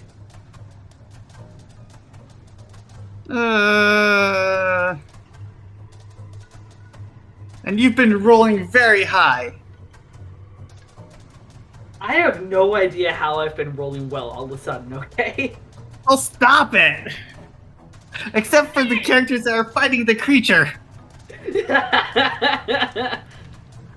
I'm sorry, Austin. I cannot do that. Yes, you can. You expect me to throw away the match? No, no, it's just that I'm scared. You should be. So is Lita going to move? No, I guess the only thing Lita can really do is stab with her dagger. They rolled ahead.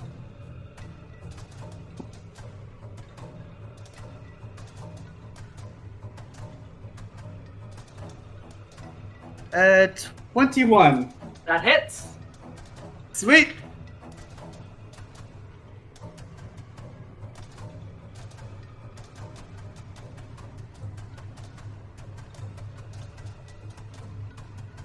Five damage. 5 damage? Yes. It is right at the cusp of death's door as it is writhing, like in an absolute panic, like looking, seeing all these people that are surrounding it. It wants to try and move, but before it can, Ori comes up behind it. All of you surrounding this creature. As she suddenly, like, you see, from your perspective, her demeanor has just suddenly changed. As, actually, no, that's not good music for this. Give me a moment. I want to find better music.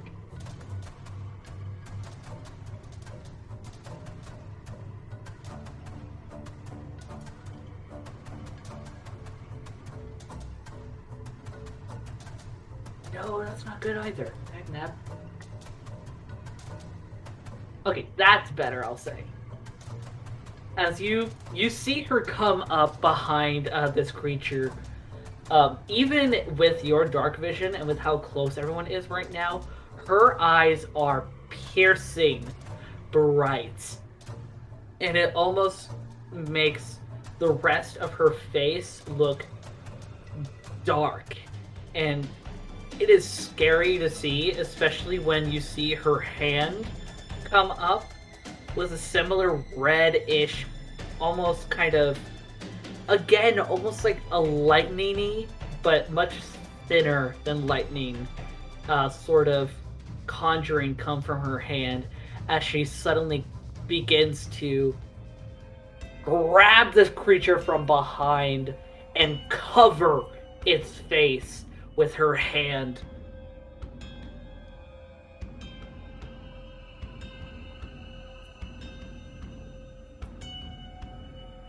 And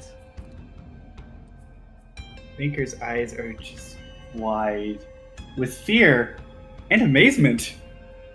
as you see suddenly the glow from her hand turn from red to an indescribably, almost like should be impossible, glowing black as it suddenly seeps into and spreads across the face of this creature as the screams coming from it suddenly stop.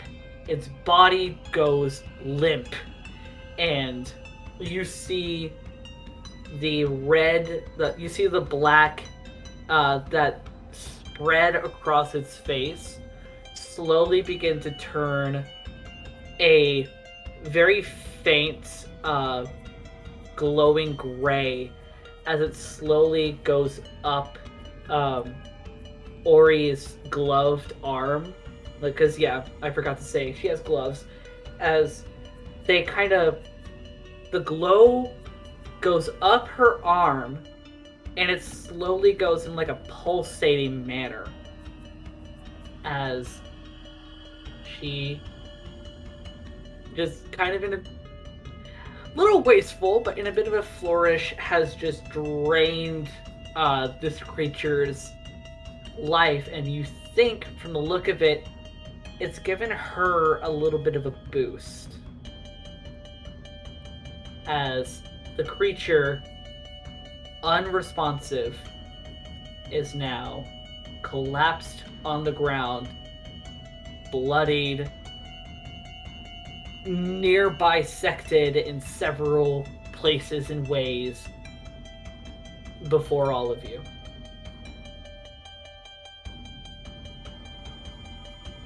Thank you.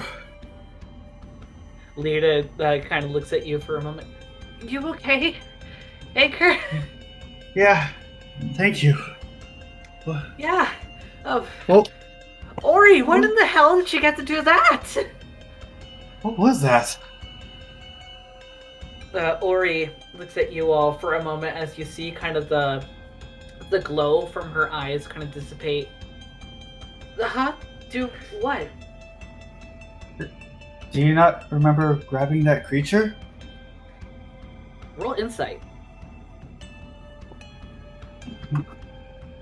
Alright.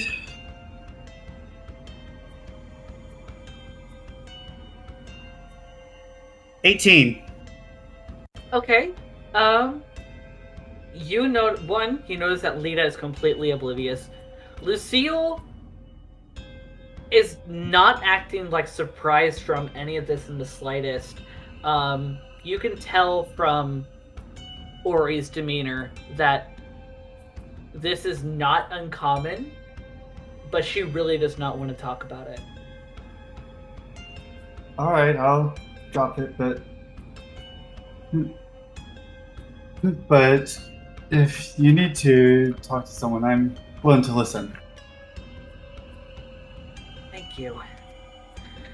Alright, I hate to be the bearer of bad news, but unfortunately we do still need to get our horse or horses?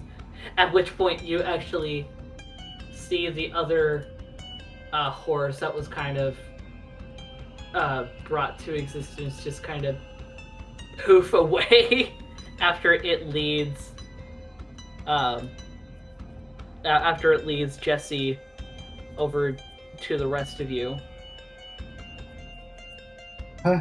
Well, there's that, at least. I'm sorry, However- Jessie. I'll give you all my pears. Lucille looks over to Ori for a moment. You wanted to figure out what this was? At which point, oh, thank you.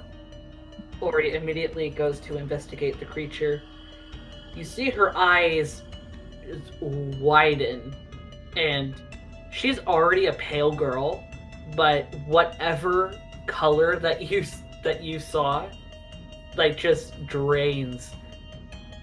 This isn't from here. It's not supposed to be here. Why is it here? I don't know. Is it not supposed to be part of this realm? It's from the Shadowfell. Oh, At which point Lita kind of cocks her head. What's Shadowfell? I was assuming you knew. Me? No, I only know anything about Morth and the Feywild. I didn't know there were any other places or planes. Which is it? A place? A plane? A plane.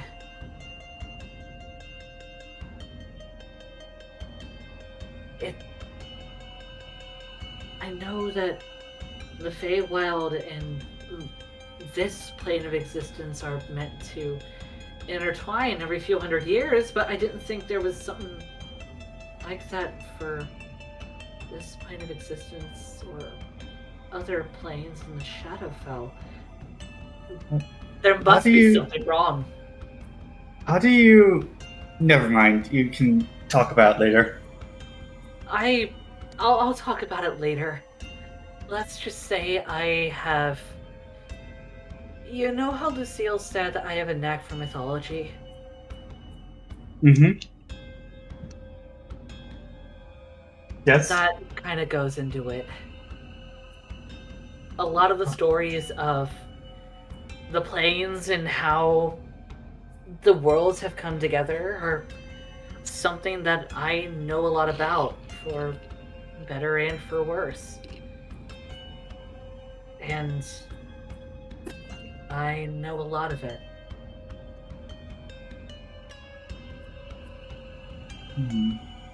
Like how, unfortunately, if this entity from the Shadowfell has anything to say about it, that we're in danger.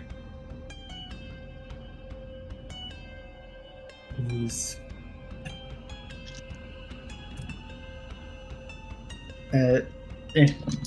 Tinker looks a little more nervous and at the wagon, kind of nervously for a moment, then back to Ori. But anything we can do to prepare for these types of attacks? What little I remember, we would have to collaborate with dragons and get their scales in order to make proper means to survive whatever's going to happen. But last I heard, the dragons are supposed to be extinct. They died hundreds of years ago during the Great World War, and whatever were left must have been destroyed by the Bloodbath Interim. Any that would be surviving now would be a miracle. Yeah. So we just have to be extra careful and hope. And also have you and your amazing abilities. Amazing? I wouldn't say so. I hurt you pretty bad and freaked out Jessie. At which point you see Jessie completely, like, almost like back to normal, save for the scar from the lightning at her chest, like munching at some of the grass. Oh, right. One moment, and I go to the cart to pull out the pears that I have. Do you like pears? You can have them if you like. Jessie And- kind of looks at you for a moment, kind of sniffing the pears for a moment. Sorry, were you gonna say a thing? I was gonna say, I'm sorry for what happened. At which point, she looks at you for a moment, a bit of, for lack of better phrasing, a bit of a doe-eyed expression for a moment before she, just hastily lunges her head forward, grabs the pear from your hand, and just starts munching on it.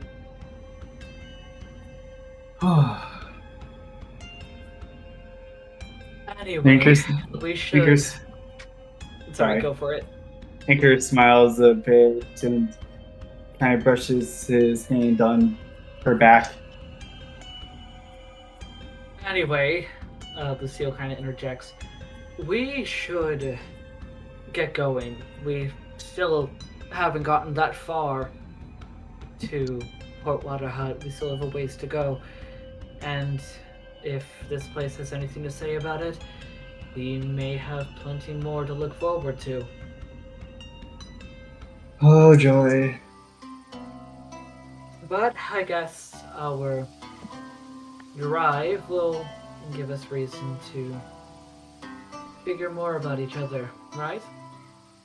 Right. Well, who's going to pull the wagon, I guess? Anchor looks around to everyone to see if there's any volunteers before he raises his hand. Ori looks at you for a moment. I think that'll be okay. Lucille smiles. You know what? I could use a break from tending to Jessie. I know I didn't do too much as of late, but it'll be nice seeing someone else take the reins, as it were. Alright. And Anchor goes to Jessie. How about one more pair and then we head off? Is that alright? Jessie looks at you for a moment before you just see if horses could smile, like you would see her smiling as she takes the pear from your hand and starts munching on it, like very happily. Thank you. And then I take the reins. Awesome. And I will say, so in the wagon, how do you want things set up for people to be? Like, you were clearly towards the front, holding the reins.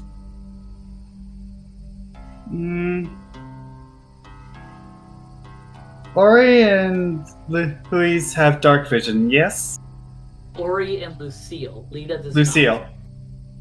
Alright, I want Lita in the cart and either Ori or Lucille in the back, so that way they can look out from behind. Well, Lucille in the back and Ori can watch if she pleases. Okay. And you know what? Considering timing, I feel like this may be a good spot to stop for today's session. Yeah, holy shit! Who knew that we could have so much trouble over one creature? And that's not even a boss! I picked that on purpose. Really, that was the first time that I messed with that kind of creature, and I want to use them more. But especially since I so poorly executed that one. Well, but, and Ori hasn't even told us what that creature is. She's just freaked out. But, like, she doesn't have to. Anchor's not going to push it. But man, She's given you a decent bit of information already in her panic. That's true. Which, speaking of, is there anything that you want to roll on to see how much you remember? Because there are definitely quite a bit of things that she has mentioned that you were taught back in the Royal Guard. Let's turn the music back on just for craps and giggles. I want to roll to see if I know anything good about these shadow thing. Okay. Roll me history. Alright. +1. Alright. 17. Okay. You know roughly of the Shadowfell. This is really freaky, though, as from what little that you heard of the Shadowfell back in the Royal Guard, was a lot more of what ifs and the assumption that the Shadowfell really wasn't another plane and rather just a special term for a really, really bad place. It's more to make up stories of bad things to scare children into staying home and going to sleep. Definitely, especially since how prominent fear of the Plagued Six in the Rainbow Pantheon is. It's kind of assumed that among the people who take to the Rainbow Pantheon, for those that do not use the Plagued Six to be racist against different people on the archipelago, such as orcs and whatnot, they use the Plagued Six to reference and talk about these entities of the Shadowfell, or really other entities that really can't be explained. Okay.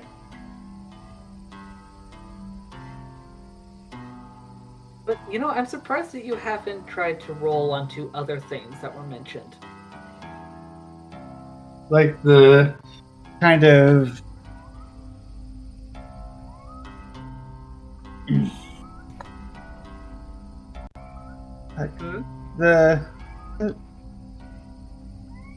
What did Ori mention before that she's really into? Mythology? That seems too vague to remember something on. She mentioned 2 very important wars that you would have learned about in your training. I'm gonna be honest with you, I kind of zoned out. The Great Row War and the Bloodbath Interim. I'm gonna... Oh yeah, she did mention those when in her panic. Mm-hmm. I'm gonna roll for the Great War and the Bath Interim. Okay, yeah, roll me history for each of those. Alright. 19 for the Great War. And 12 for the Bloodbath Interim. Okay. Interim's a weird word.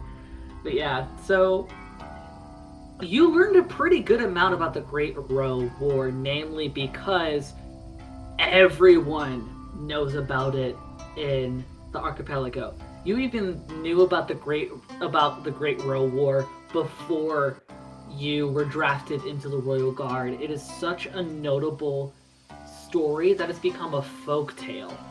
It's the story of when the original people of, like, the original humans that came to the archipelago were so jealous of each other that they started to hurt each other. And it was only when all of their numbers were all but destroyed from their own hubris that they decided to create a truce out of empathy, guilt, and reconciliation, and that is what led to what we now know as the Rainbow Trifecta: the Monany Merchant Kingdoms, the Ikrai Commonwealth, and the Ikrai Commonwealth Kingdoms, and the Mitsker Monarchy.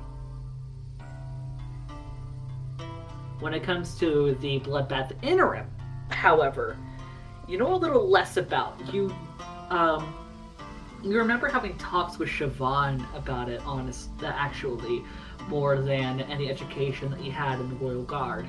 The Bloodbath Interim, from what you remember, was a time of war between the archipelago as a representative of the material plane and all elven people from the Feywild.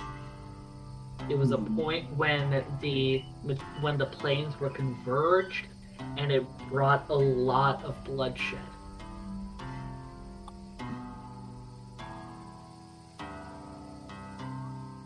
However, you do remember also Myrtle from the White Prize ranting about the Bloodbath Interim, even talking about how orcs and other indigenous folk were enslaved into the mines during the Bloodbath Interim. But you can't remember really all that much outside of that. You never learned or heard anything about slavery or anything of that nature back in the Royal Guard. Yeah.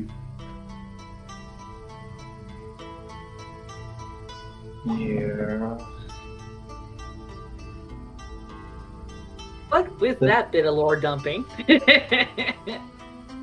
Can I just say something that Ankor is doing while taking the reins? Sure. Ankor seems distracted. Like, those words that the creature told him kind of got under his skin. Let's see. Oh, go for it. And if somebody looks close, they can kind of see that he's crying. I mean, is he trying to hide it? He is trying to push it back. Okay. You know what? I will roll for the party. Should I roll for Lita as well? Yeah, you roll for Lita, and you also tried to roll For Ankor, roll deception since you're trying to hide it. All right, so roll insight or Oh, yeah, sorry. Roll insight for the party, not perception. Ugh, I keep mixing those up. But yeah, roll Alright. deception for Ankor. Roll insight for Lita. Lita rolled 25, and for Anchor's deception, his deception is a 15. You mean deception? Yeah, that's what I said. Did I not sound like that? It sounded like perception. I'm like, meow. Yeah, I meant deception. You're good. So Lucille is the only one that doesn't notice. He's taken to a bit of reading a small book that he found in one of the planks at the bottom of the wagon. Well, I did kind of also ask him to keep lookout. True. So he kind of has the book at one side, just enough to where he can somewhat read it, while most of his attention is to outside. Just gives him something to do. He seems to be a multitasker. Yeah, I'm fine with that. Whereas, yeah, Lita does notice, and you can tell that Ori absolutely notices. She is right the fuck next to you. And like you can tell she is doing everything not to show that she knows that you're trying to hide that you're crying. Lita kind of pipes up behind you because at this rate, her shift has kind of ended, so she's back to her little tiny form. You okay? Yeah, just thinking about what that thing said, and it's technically right. I did abandon people. Lita kind of sits on your shoulder. What do you mean? You Like- told your friends that you were going to be gone for a while. I don't really think that's abandonment. I suppose you're right, but it still feels wrong that I'm not with them and with Corey. And if that sniffle picked up, yes, that's part of what Ankor did. Lita kind of frowns for a moment. Look, I don't know your relationship with any of your pals from Poster Karma, so I can't really say a lot, but I'm sure that they understand that you're not doing anything out of abandonment. Believe me, if it was abandonment, you wouldn't be worried that you're abandoning people. You know what? You have a point. Thank you. Yeah, not a problem. Now I'm gonna hang out with Lucille for a bit, and she kind of flutters off over to Lucille's shoulder. Or Right. Ori. Okay. And Ankor looks at Ori and is like, guess I'm not that good at hiding it, huh? Not really. Sorry to worry you. It's all right. I know I worry people sometimes too. It's embarrassing. Yeah. I'll try to be more honest with you guys. You don't have to. Don't force yourself. Alright. I'll still make an effort, but I won't force myself. I mean, Ankor, we're new. We're new to you, you're new to us. Not to sound harsh or anything, but not everyone trusts strangers immediately. And we all have reasons for that, so don't force yourself to trust people that you don't know, you're not going to even realize how much of a danger that could be. What people you might fall for that will hurt you in the end.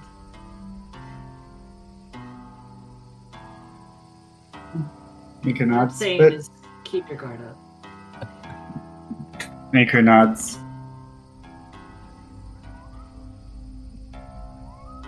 Okay, now I think we can end the session there. Oh, what, you wanted to roll? Huh? You said you wanted to roll something? No, I said, no, I think it's a good way to end. It's like, you're like, and that's where we're gonna end the session. It's like, nope, I want to roleplay. Right? It was almost like the flipping when I tried to mess with you guys when Corey came in that one time and he kissed you and I went, and that's when we're gonna end today's session, and everyone was like, no! Oh God! You capped the mic with that. Oh my god. I'm sorry. It was beautiful. Oh my gosh. But that was a good moment that Anchor had. He kind of needed that moment. Yeah. But yeah, so that is where we are going to end today's session. So this has been Ty with Austin, and it's here that we say bye-bye. Bye-bye! Enjoy your long rest.